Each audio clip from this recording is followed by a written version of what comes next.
The Worst Equestrian Necromancer, Chapter 8, 3 months after return. Princess Miyamori Cadenza was having the oddest day. She had been summoned by her auntie to a private tea room for a long overdue meeting, but then when she got there, all she found was a stupid floating orb. She took in a deep breath to try and calm her annoyance. She knew that she couldn't be that annoyed, but this was on Shiny's day off. She could be having a relaxing evening on his couch or catching a new play with him, but instead she was staring at an orb in an empty tea room, while her guards waited outside under orders to ignore everything they heard. She sighed and moved to a chair, glancing over the few changes that had been hastily done a few months ago at Luna's return. Some moon tapestries sat in contrast with a hanging sun scattered across the room, and blues had been added to the official color list that used to purely consist of gold and white. Cadence smiled at that. Luna deserved some recognition after all she's been through. Cadence's thoughts were broken by a song that she never heard before. She listened for a moment as it sang of a bar and loneliness, before she noticed that the orb was glowing brighter and displaying a prompt that asked if she wanted to accept a call. She quirked an eyebrow at the orb, then sent a telekinetic jab at the projected Y. A moment later, the orb expanded, showing her a large bipedal skeleton. She stared at it in utter shock. Her voice couldn't find purchase in her throat as it slowly looked her over, from her hooves to her face. Then it spoke. I am Ragard the Unkillable! You must be dear little Tia's niece. He performed a jaunty bow as the clacks of his knees echoed across the room. It's a wonderful pleasure to finally meet you. Cadence stared at him for a moment before taking a few deep breaths and running through the breathing exercises that she had taught young Twilight. Once she was calm, she tried to flash a winning smile. Hello, sir. You are correct. I am Princess Miyamori Cadenza, niece of the risen sun, Princess Celestia. Rhaegar waved his hand dismissively. Yes, Princess Celestia has many titles, but she is not the center of conversation right now. No, Rhaegar has heard nothing of you until Celestia mentioned her niece while we were enjoying the clips from the latest Necromancer hunts. Rhaegar was deeply offended that the youngest of the Alicorns had never met him. At this, he chattered his teeth. After all, how can royalty properly fear the greatest evil in all of Equus if they had never met him? Cadence paused for a moment before mentally shrugging it off. She had seen Shiny try to act like a villain in his weekly games, and this wasn't much different. If Auntie liked this Necromancer, then he obviously wasn't evil. She smiled at the game the Necromancer seemed to be playing as she gave her own little jaunty courtesy. Well then, Lord Rhaegar, I shall endeavor to keep a proper mindset during this conversation. If I might be so bold, what evil feats have you accomplished? Rhaegar seemed to brighten up. Oh, of course! Rhaegar doubts Princess Celestia would leave records of the many accomplishments of Rhaegar lying around the castle, if only for the fear that they would bring. Rhaegar has done many evil deeds, such as the plunder of the lost city of Merlantis, and the theft of the entire forbidden section of the royal archives. Cadence had a giggle at that. Merlantis was an amusement park on the Trottingham coast, and she had been to the forbidden section of the archives herself. Oh, of course. It must have taken Auntie years to reacquire all of those books. Rhaegar seemed confused by Cadence's simple statements.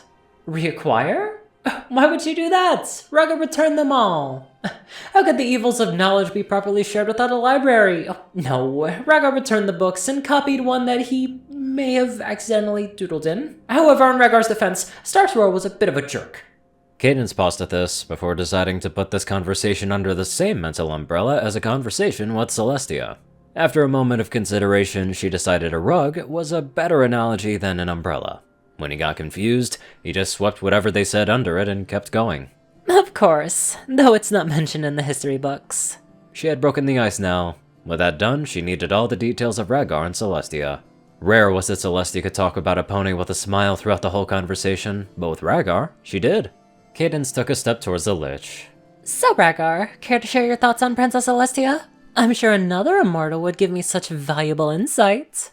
Rhaegar began pacing while staring at Cadence. His image actually moved, but the way it kept phasing through the furniture was more than a little distracting.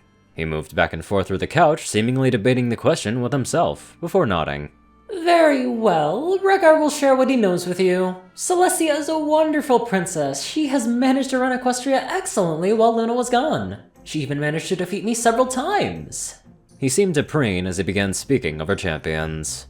She always picks guards that truly have a spirit of adventure. Recently, there was one who seemed to live off of old ruins and daring do. He deflated at this, scratching the back of his head, embarrassed. Rhaegar may have hired her for exploration and retrieval of various ruins and objects. Cadence nodded. But what does Rhaegar, the Master of Dark Arts, think of her? Rhaegar paused. Oh, simple. She is a wonderful friend. Until Rhaegar has finished his great work, that is the most he can have. Cadence nearly cursed. She knew that he was sweet on her aunt, but he was so focused on work that he couldn't act on it. She steeled herself. She had dealt with this before, she just had to make him think it was his idea. So, what about her? Surely you'd like to spend some time with her, correct? Rhaegar paused, seeming to be unsure of his answer. Maybe Rhaegar would enjoy that. Though after his greatest accomplishments, he will need time. A year, maybe 2 until Rhaegar will be able to speak again. He then clasped his bony hands together. However, this has gone far from Rhaegar's original topic. Rhaegar has a gift for you. Cadence realized the ball had shifted to her side of the court, and she had no idea how to answer. Oh, okay. What did you get me? Rhaegar chattered his teeth.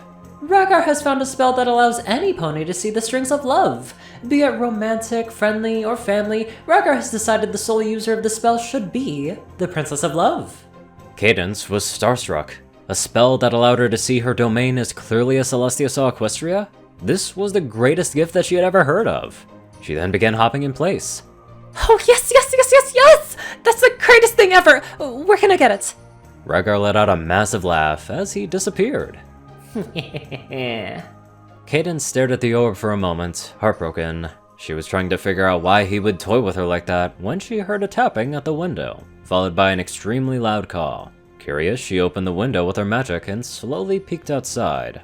The guards outside the tea room were bored. They had been warned that this assignment would be weird, but they could hear Cadence speaking in her matchmaker's voice after a few minutes of talking. Granted, it had gone quiet a while ago, but then they heard a loud thump from inside the room. The guards looked at each other, both unsure of what to do.